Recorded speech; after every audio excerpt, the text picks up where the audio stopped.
In this video, I'm going to show you how to check transaction history on Deriv. Now, the first thing you have to do, of course, is sign into your dashboard, and when you are inside your account, you want to go to the Home tab, and here you can see your accounts. So I have demo accounts over here, but you can do this for real accounts as well. You have, of course, different options because there's different accounts. There's the MT5, the C Trader, and the Options Trader as well. Inside D Trader, I'm going to show you how to check transaction history for each and every single one of them.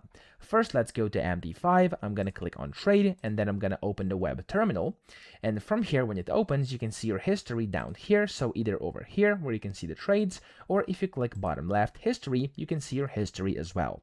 That's the first way. The second one is on C Trader. So if I click on the Trade button, and I open the C Trader web terminal, it's also very straightforward. You'll see the interface over here, and then towards the bottom, there's going to be Positions, Orders, and History. So to see your transaction history, click on over here, and if I, for example, go ahead and, for example, place some orders, you'll see, there we go, it's now going to go inside my history. Okay, so if I go and, like, for example, cancel this or something like this, it's going to work. Okay, it's going to show inside my history.